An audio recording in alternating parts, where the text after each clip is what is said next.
first of all, I want to thank my husband, Darren, who has supported me from the day we met about my career and what I wanted to do. He has never wavered once from staying up late at night with me, fixing my computer, telling me that I could do it, I could make it, keep going, keep going, keep going. He's my rock, and I'm very fortunate. I never knew what love was until I had these two. I knew what love was to love an adult. but not the love of a child. My parents told me growing up that there was no love like loving your children. And I would always say, oh, come on, what do you mean? And when they were born, I knew it was a different kind of love. And they are the most precious, amazing children that any mom could ever have. Not only are they cute, they're smart, caring, and loving. And every day, if I have a bad day or if I have a great day, they are always there to support me. And I could not have written this book without them, because I was in my office for hours on end, and they did not come in and interrupt me. They appreciate my work. They know how important it is. And I don't know too many moms that have kids like this. So thank you guys. I love you.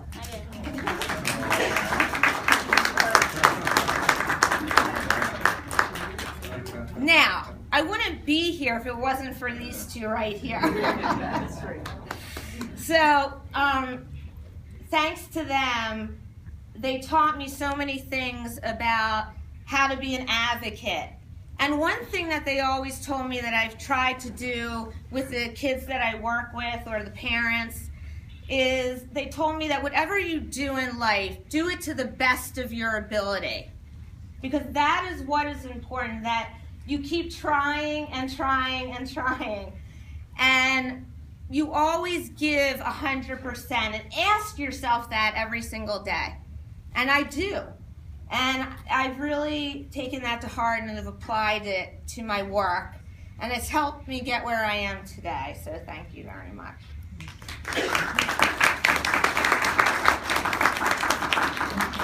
I talk about a lot in the book and about in my life other people that can support you through your life and give you the tools that you need to be successful.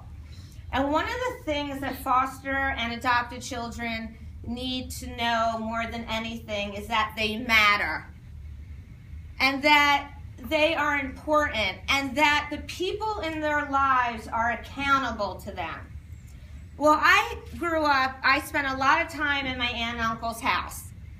And there's a particular story that I want to share with you. And they're sitting right here. This is my uncle, Sheldon Porter, and my aunt, Cynthia. And I remember this day very clearly. One night I slept over there, and my uncle was sitting up with me. And he said, tomorrow morning we're having a champagne brunch out on the deck. I said, are you crazy? We're not having a champagne brunch. By the way, I'm only 10 years old. And I have to dress up fancy for this.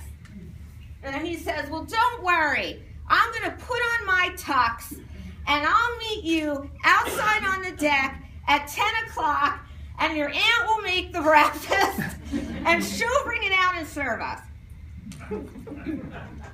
Okay, we get that point. All right, so the next morning I wake up. I remember exactly what I was wearing. I was wearing like these white shorts and this red and white straight top.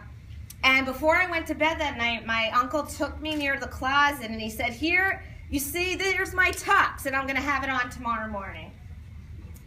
And I woke up the next day and I came downstairs and I opened the door, and there he was, sitting out on the deck wearing his tux, waiting for me and reading the New York Times. And that meant the world to me because it's accountability. He said he was going to do something and he did it. And that is what kids need. They need to know that when you say you're going to do something, you're going to do it and you're going to deliver it. And that touched my heart so much. Thank you. Thank you. So, when I worked years ago, it was in the early 2000s, I think late 1990s, early 2000s. I landed at a place in Philadelphia called the Northeast Treatment Center. I knew nothing about foster care. I knew nothing about adoption, but I needed a job. And I walked in and I met this very special person who's here tonight. Her name is Judith Feldman. Judy, where are you? Oh, right here. I haven't seen Judy in 10 years. But we sat down and we talked, and she said to me, I really like you, kid, or something like that. You're hired. And she said to me, this is going to be really challenging work. And I said, that's okay, I'm always up for a challenge. I didn't know what to expect. But the day that I started practice helping foster and adopted kids was the day that I knew this is what I was meant to do. Foster children that come from abusive backgrounds need someone to show them that they are worthy.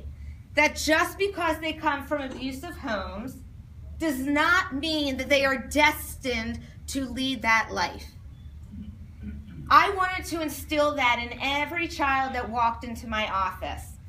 And thank God that Judy was my supervisor, because she allowed me to do what I thought was right for these kids.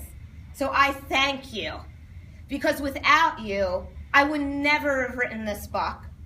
And you gave me freedom to treat these children.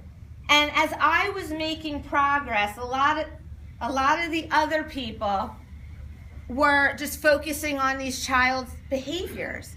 Well, guess what, everybody? Underneath behaviors are reasons that these behaviors are occurring. So every child that came into my office, I promised myself, for the time that I was in that office with those kids, I was going to be there with those kids and give them what they needed during that time.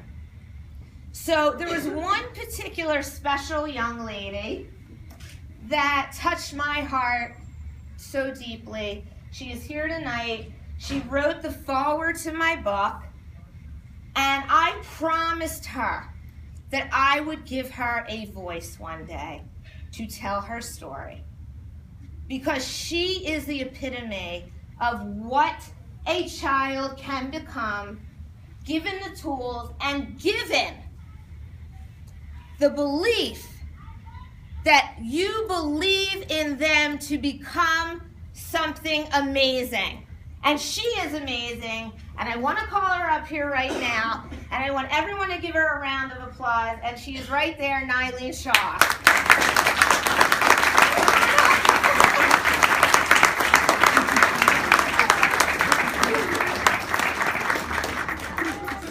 Yes, Sadiq's here. And this is her little guy, Sadiq, and I want everyone to say hello. Hi, Sadiq.